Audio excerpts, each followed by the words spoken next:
Hello viewers, this is Nimura TV and you're watching Perspectives with me, MARYAM Olubode. A political storm is brewing in Nigeria.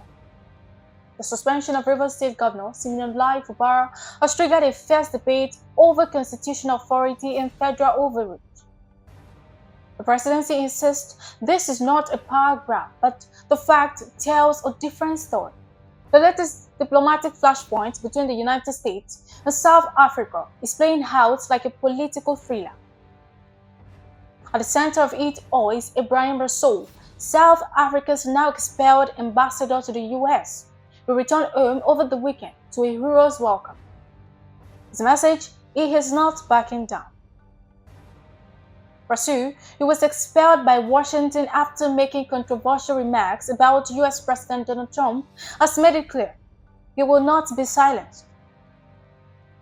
In a defiant homecoming speech at Cape Town International Airport, Rasool told supporters, "A declaration of persona non grata is meant to humiliate you, but when I return to a crowd like this and with warmth, then I will wear my persona non grata as a badge of dignity. This is not about just one man.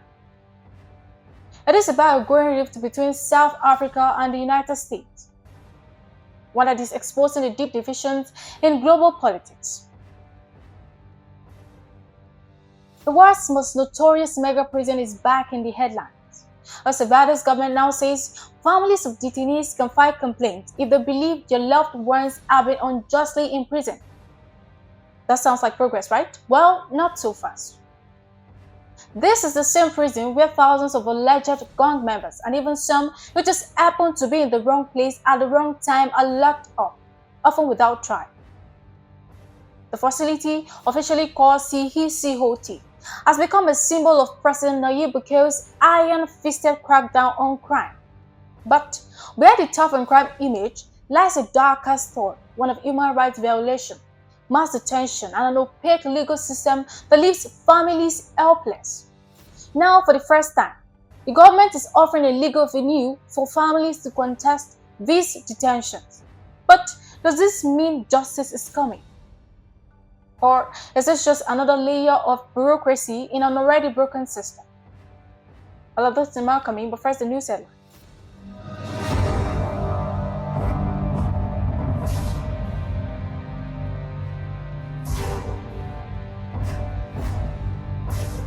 Nigeria's presidency denies power grab.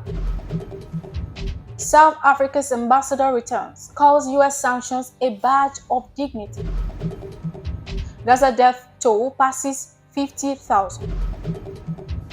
As Nevada's mega prison, families can now challenge unjust detentions. Germany's military awakening, billions unlocked as Europe faces a new era of uncertainty. Food banks in crisis as USDA halts $500 million in deliveries. Now to the news and details.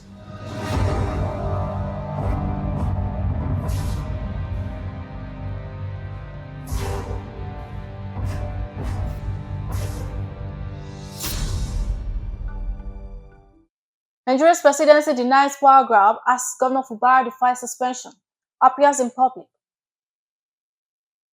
Last Monday, President Bola Ahmed Tinubu invoked emergency powers, suspending Governor Fubara, his deputy, and the State House of Assembly. The official reason? To restore order in Rivers State. The oil region has been grappling with political infighting, violent clashes, and allegations of sabotage against national economic interest. The presidency argues that without firm intervention, the situation could spiral out of control. But critics are unbiased. The Nigerian Bar Association (NBA), opposition figures, and legal experts are calling the move unconstitutional. The NBA's president, Mercy Afam Osigwe SAN, did not mince words. There is no provision in the Nigerian constitution that allows the president to suspend a sitting governor. This is an abuse of power, he declared.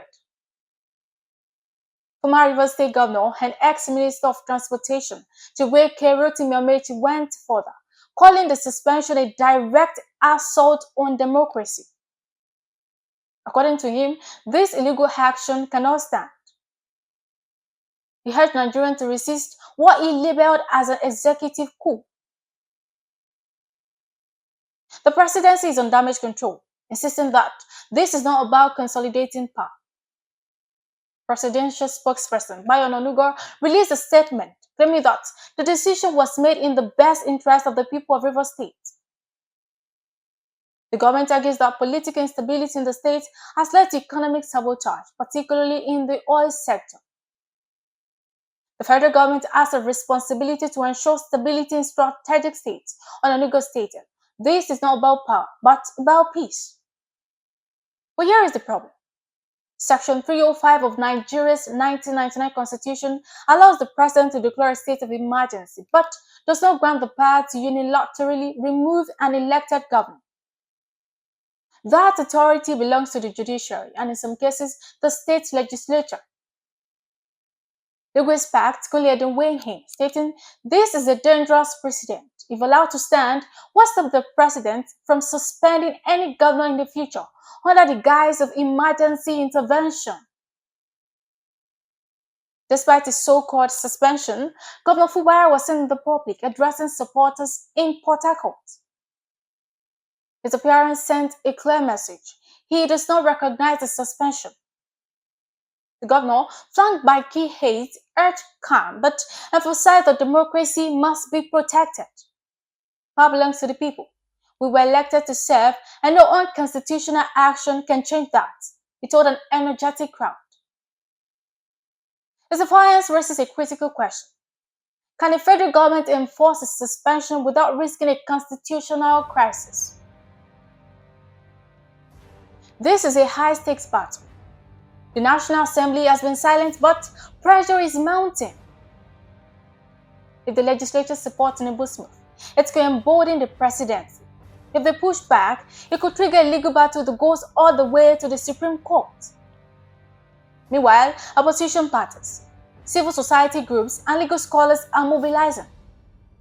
Protests already been planned in Rivers State, and calls for judicial intervention are growing louder.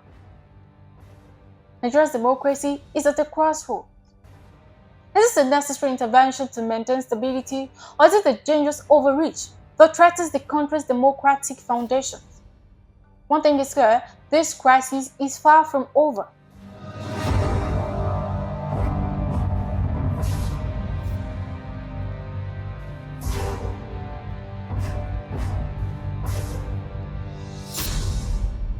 Moving on, expelled and unapologetic, South Africa's ambassador returns, calls US sanctions a badge of dignity. The diplomatic storm began when Washington declared Rasul persona non grata, essentially kicking him out of the country. The US State Department claimed that Rasul's comment about Trump and American racial politics were unacceptable. During a recent webinar, Rasul argued that Trump's Make America Great Again movement was a reaction to shifting racial demographics in the US. This did not sit well with Trump's Republican administration, which called the remarks race-baiting and divisive. Within days, US Secretary of State Marco Rubio announced that Rasul had to leave the country immediately. The move sent shockwaves through diplomatic circles. South Africa reacted with outrage, calling the US decision an act of imperial arrogance. The African National Congress, ANC, labeled it a direct attack on South Africa's sovereignty. For South Africa, Rasul's expulsion is not just about one ambassador. It is about a pattern of growing tensions with the United States. South Africa, which has positioned itself as a leading voice for the global South, is increasingly at odds with Washington's foreign policy. The two nations have clashed on multiple fronts. South Africa's case against Israel at the ICJ has angered Washington, which sees it as a direct challenge to US allies. South Africa's close ties with Russia and China have led to growing skepticism in Washington. The US has criticized South Africa's economic policies, claiming they're scaring away American investors. With Rasul's expulsion, it is clear that Washington is sending a message. If South Africa wants to be seen as an ally, it needs to rethink its foreign policy. Back in Cape Town, Brazil's return felt more like a political rally than a quiet homecoming. Hundreds of supporters, including top ANC officials, gathered at the airport to cheer his arrival. Holding banners that read "Hands of Brazil" and "Down with US imperialism," supporters sang struggle songs as Brazil addressed the crowd. His speech was nothing short of defiant. The United States believes that by declaring me persona non grata, they can intimidate us, but they underestimate South Africa. We have fought against colonialism, against apartheid, and now we stand against any power that seeks to control us. The message was clear. South Africa will not be bullied by the United States. But not everyone is convinced that this is the right approach. South African opposition leaders warn that Pretoria's growing diplomatic hostility towards Washington could have serious consequences. Economic experts say that US-South Africa trade relations could suffer, potentially costing thousands of jobs. We cannot afford to pick a fight with the world's biggest economy, said a leading South African business analyst. South Africa exports billions in goods to the US every year. If relations deteriorate, the economic consequences could be devastating. The expulsion of Ibrahim Rousseau is just the latest flashpoint in a growing diplomatic crisis. South Africa now faces a critical decision. Does it escalate the standoff, or does it try to repair relations with Washington? On one hand, Pretoria is standing firm on its foreign policy. It refuses to abandon its case against Israel, and it continues to build closer ties with China and Russia. On the other hand, US sanctions and economic pressure are real threats. There already whispers that Washington could consider further sanctions, not just against individuals, but against South African businesses and government agencies. For now, Pretoria remains defiant. Officials insist they will not bow to US pressure. But behind closed doors, there are undoubtedly serious discussions about what happens next. This is bigger than just one ambassador. This is about global power, influence, and control. The US is making it clear that countries who challenge its foreign policy will face consequences. South Africa, meanwhile, is positioning itself as a champion of the global South, determined to resist American dominance. But in this high-stakes diplomatic showdown, one question remains: who will blink first? For now, South Africa is standing its ground, but in a world where economics and politics are deeply intertwined, can Pretoria afford to keep defying the world's biggest superpower? Only time will tell.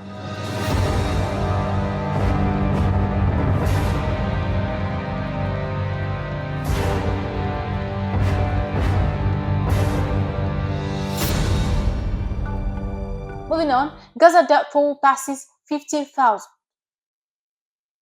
The numbers are staggering. More than 50,000 people have been killed in Gaza since Israel launched its military offensive. That's according to the Hamas-run Health Ministry. The sheer scale of death and destruction is unprecedented. The war is relentless. The world is watching, but no one is stopping it. It started on October 7, 2023. Hamas fighters stormed into Israel, killing 1,200 people and taking over 200 hostages. Israel's response was swift and brutal. Bombing campaigns, ground operations, and an all-out siege. The Israeli military has taken control of part of southern Gaza in the city of Rafah, saying its troops killed a number of Hamas fighters and damaged the group's infrastructure. It's issued new orders for people in parts of the south to leave, saying the area is now a dangerous combat zone. Gaza has been turned into a war zone unlike anything seen before. Now, after months of continuous airstrikes, artillery shelling, and urban warfare, more than 50,000 Palestinians are dead. That's more than the entire population of some small countries. Hospitals have collapsed. Food supplies are nearly gone. Gaza is a graveyard, and it is still being bombed. Israel insists that this war is about one thing: destroying the mass. Prime Minister Benjamin Netanyahu has repeatedly said there will be no ceasefire until Hamas is eliminated. Israeli forces have pushed deep into Gaza, targeting tunnels, weapon depot, and Hamas leaders. But the civilian cost unbearable. Residential buildings, schools, hospitals, and even UN shelters have been hit. Israel says Hamas uses civilians as human shields. Critics say Israel's bombardment has been indiscriminate. Either way, the death toll keeps rising. Gaza's streets are unrecognizable. Once bustling neighborhoods are now rubble. The smell of death lingers in the air. Bodies lie under collapsed buildings, some never to be recovered. Survivors have nowhere to go. The borders are closed, and humanitarian aid is barely trickling in. The situation beyond catastrophic. Hospitals are operating without medicine, without power, without enough doctors. Surgeries are being performed without anesthesia. Children with amputated limbs are left untreated. Then there is starvation. Gaza is on the brink of famine. Israel's blockade has restricted food and water supplies, leading to mass hunger.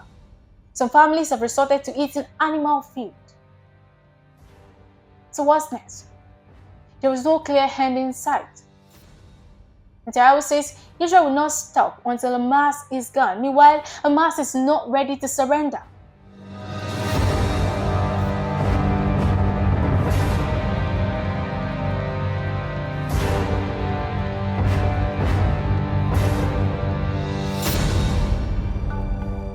Moving on, Osabado's mega prisons. Families can now challenge unjust detentions, but will it change anything?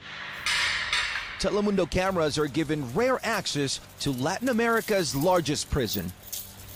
Inside this mega prison, you'll find some of El Salvador's most dangerous gang members packed into massive cells, towers of bunk beds, and what looks like bird cages. It's a source of pride for President Nayib Bukele that almost 2 years ago declared a war on crime. A detention center the size of 7 football stadiums with capacity to hold 40,000 prisoners, the largest of its kind in Latin America.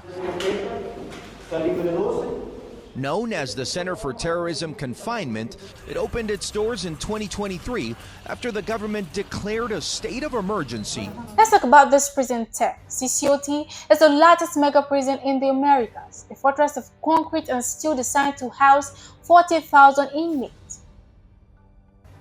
It was built to solve El Salvador's gang problem once and for all, but the reality inside is grim. Human rights groups call it a black hole for due process. Overcrowding? Check. No legal representation? Check. No contact with the outside world? Check. Detainees are crammed into cells with no windows, no beds, and little access to food or medical care. Some have reportedly died due to mistreatment and lack of medical attention. Families don't even know if their relatives are alive or dead. And now, after months of international pressure, the government is finally saying, fine, if you think your loved one was unjustly arrested, you can file a complaint. But how exactly does this work? Families can now submit petitions for review. Officials claim this request will be processed case by case to determine if a prisoner has been wrongfully detained. But here is the catch. There is no guarantee that anything will actually happen. For one, the Salvadoran government has not explained how these petitions will be handled. Who reviews them? How long will it take? Will there be a transparent process? None of these questions have been answered. Secondly, let's not forget that many of the detainees were arrested without formal charges. Under because emergency powers, authorities don't even need hard evidence to throw someone behind bars. So what happens when a family files a complaint? But the government suddenly admits it made a mistake. Highly unlikely. This so-called legal avenue for complaints isn't just about justice. It's about optics. El Salvador has been facing mounting international criticism over mass incarcerations, particularly from human rights organizations. The US recently deported over 200 Venezuelan migrants to El Salvador, alleging that they were gang members. COT without trial, without legal representation, and without any way to contest their detainment. The backlash has been fierce. possibly because government will at least appear to be addressing human rights concerns. But will this new process actually free innocent detainees? Or is it just a smoke screen to ease international pressure? Imagine your son, husband, or brothers get arrested in a mass police raid. You have no idea where he is. You don't get a phone call. You don't get to visit. Then weeks later, hear that is inside CCOT, the prison where human rights don't exist. Now, the government says you can file a complaint, but how? Who do you turn to? Lawyers are too afraid to take up these cases. Human rights organizations are overwhelmed. And the authorities, they don't have answer to everyone. Many families fear retaliation. What if filing a complaint actually makes things worse? What if the government brands them as gang sympathizers? Some people won't even risk it. Because government is selling this as a major reform, a sign that El Salvador is addressing concerns about wrongful imprisonment, but without transparency, without independent oversight, and without clear legal mechanisms. This is just window dressing. The real question remains, is justice even possible inside CECOT, or is this just another chapter in El Salvador's war on crime, where guilt is assumed, trials are optional, and human rights are an afterthought? For now, families are left hoping that someone somewhere is actually listening.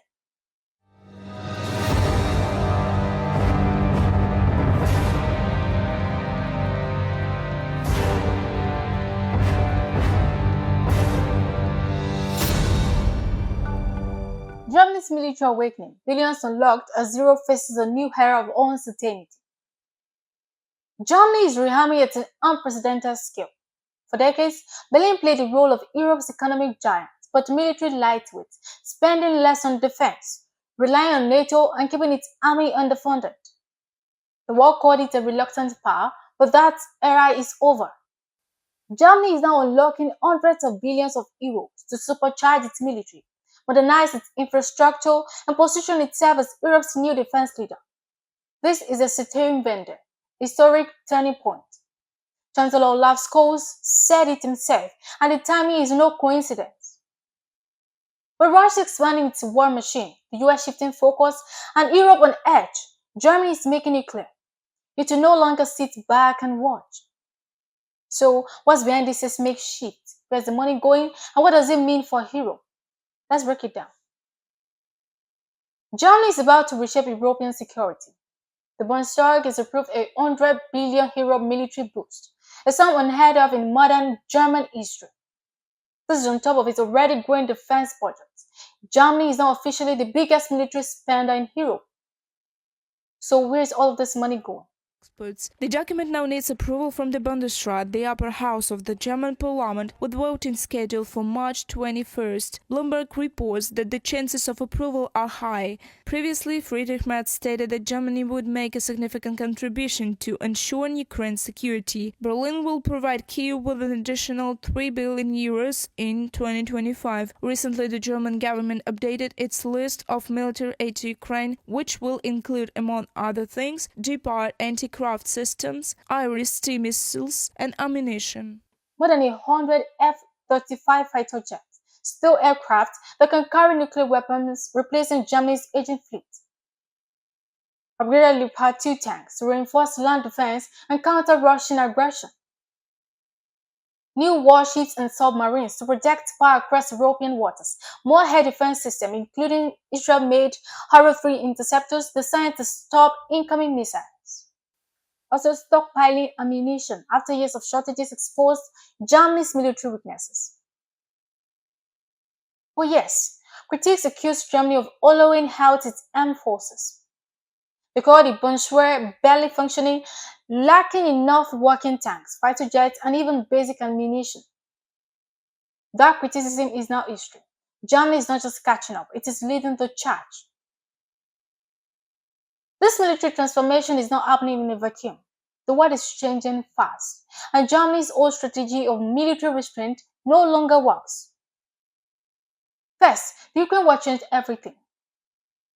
Russia's invasion of Ukraine shattered Europe's illusions about peace. Before the war, Germany had deep economic ties with Russia. It bought Russian gas, built pipelines, and believed diplomacy could prevent war. That belief is gone. Germany now sees Russia as an existential threat, and it's preparing for the worst. No more illusions, no more half measures. Second, the US is no longer Europe's security blanket. For decades, Europe relied on the American military for protection, but the US is now pivoting to Asia, focusing on China and the Pacific. Germany knows that Europe must defend itself. If Washington's attention shifts further away, Berlin doesn't want to be left exposed. NATO's future depends on Europe's strength. Germany's rearmament is not just about national defense, it is about NATO's survival. For NATO to remain credible, European powers must step up. The US has been demanding this for years. Berlin is finally answering the call. For decades, Europe's military backbone was France and Britain. Germany was the economic powerhouse, but the defense underachiever. Now, Germany is shifting the balance of power. The military expansion will make Berlin the dominant force in European defense, economically and militarily. That means stronger European security. Berlin's new investment will make NATO's European wing more self-reliant. Second, a shift in leadership. France and Britain will now have to work with a militarily powerful Germany, not just an economically powerful one. Potentially you and me, with Germany leading, the idea of a European defense force separate from NATO could gain momentum, but not everyone is happy. Germany's military revival is not without controversy. Russia is furious. The Kremlin has called Berlin's military expansion a destabilizing provocation. It's said that Germany is preparing for direct conflict. Some Germans are uneasy. Germany has a deep historical trauma linked to militarization. The idea of a strong German army still makes some people nervous. France is worried. Paris has long seen itself as Europe's military leader. Now, it must deal with a Germany that is no longer playing second fiddle. Far left and far right parties are resistant. Some say the money should be spent on healthcare and infrastructure, not war preparations. But despite the opposition, Berlin is moving forward. This is just the beginning. Germany's military transformation will unfold over the next decade. More weapons, bigger budgets, stronger alliances. Berlin is already deepening ties with NATO, the US and European defense companies. It is forming new military partnerships and pushing for greater European defense independence. The message is clear. Germany is no longer just an economic giant. It is a military powerhouse in the making. But the big question remains, will this make Europe safer? Or are we moving closer to a new conflict? For now, one thing is certain. The era of German military restraint is over and the world is watching.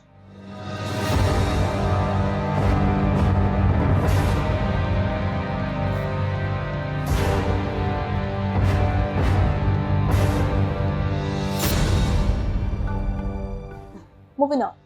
Food banks in crisis as USDA halts $500 million in deliveries. Imagine this. You walk into a food bank, expecting a bag of groceries to get through the week, but instead, you're greeted with empty shelves and an apologetic volunteer. No food, no supplies, just uncertainty. The U.S. Department of Agriculture under the Trump administration making yet another cut, impacting food banks across the country. Today we're talking about CCC program, which has been halted. We have about 400,000 pounds of food that we've already ordered through the federal government that is currently frozen. 11 truckloads of milk, chicken, eggs, and other supplies. Unclear if it will actually be delivered. This is the reality across the United States today. Food banks, which serves as a last resort for millions of struggling families, are now facing their home crisis. The U.S. Department of Agriculture, USDA, has quietly halted food deliveries worth $500 million. Yes, you heard that right. $500 million worth of food aid gone. The USDA says it's due to supply chain issues and procurement delays. But the timing couldn't be worse. Inflation is high, food insecurity is rising, and now a key source of relief is disappearing. So what's really happening? Let's break it down. The USDA operates the Emergency Food Assistance Program. TFAP, a program that provides food to low-income Americans through local food banks. The federal government purchases food from U.S. farmers and distributes it to states, which then supply food banks and pantries. For years, the FAP has been a lifeline for families struggling to put food on the table. But now, USDA officials have announced that food deliveries for the first half of 2025 have been cut, leaving food banks scrambling to find alternative sources. Why? According to USDA, supply chain disruptions and increased costs have slowed down food purchases. The department insists that new contracts are being negotiated and deliveries will resume later this year. But here is the problem. Food banks need help now, not 6 months later, not next year, right now. Across the country, food banks are already struggling. The pandemic-era aid programs that boosted food supplies have expired. SNAP benefits have been reduced. Inflation has made groceries unaffordable. And now, with the USDA stepping back, many food pantries are on the verge of collapse. At the Greater Chicago Food Depository, staff say they've never seen demand this high. We have more people lining up every day, and we simply don't have enough food to go around, says Kate Muir, the organization's executive director. In Texas, the Houston Food Bank says donations have dropped, and federal support was the only thing keeping them afloat. We rely on TEVA for nearly half of our food supply. If that's cut, where do we turn, says a volunteer. Meanwhile, in California, food banks in Los Angeles and San Francisco are warning of a humanitarian crisis if the situation isn't addressed immediately. This is not just about food, says Gabinos Fontento, CEO of Feeding America. This is about survival. Unsurprisingly, the USDA decision has sparked political backlash. Lawmakers from both parties are demanding answers. Democrats are accusing the administration of failing the country's most vulnerable citizens. Senator Debbie Stabenow called the move irresponsible and unacceptable at a time when food insecurity is already at crisis level. Republicans, on the other hand, are slamming the USDA for mismanaging funds and failing to plan ahead. Senator John Boozman of Arkansas says the government has no excuse for allowing food supplies to dry up. They always find money for foreign aid and defense spending. When it comes to feeding hungry Americans, suddenly there is a supply chain issue, he said. Even governors are stepping in. In New York, Governor Kathy Hochul has called for state-level intervention, warning that food banks cannot wait for federal bureaucracy to catch up. But while politicians argue, millions of Americans have left waiting for a solution. The USDA insists that food deliveries will resume in the second half of 2025, but for many food banks, that's too little, too late. Organizations are now turning to private donors, local businesses, and community initiatives to fill the gap. Some states like California and Michigan are considering emergency funding to keep food banks operational. But the bigger question remains, why is the United States, the big country in the world, facing a hunger crisis? A country that spends billions on military aid, foreign assistance, and corporate bailouts somehow cannot guarantee food for its own citizens.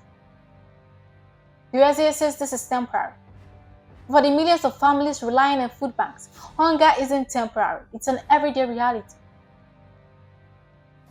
This isn't just a food crisis, it's a moral crisis. How does a nation that wastes millions on tons of food each year allow its own people to go hungry? How does the government justify cutting food aid while prices skyrocket? Americans are waiting for answers. The USDA says be patient, but for millions, patience is running out. Now before I leave, once again, the news headlines.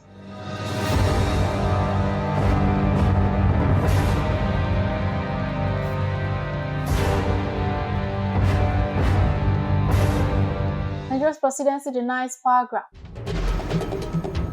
South Africa's ambassador returns, calls US sanctions a badge of dignity. Gaza death toll passes 50,000. Asabado mega prison. Families can now challenge unjust detention. Germany's military awakening. Billions unlocked as Europe faces a new era of uncertainty. food banks in crisis as USDA halts $500 million in deliveries. Thanks for staying tuned. Once again, I'm MARYAM OLUGBODE.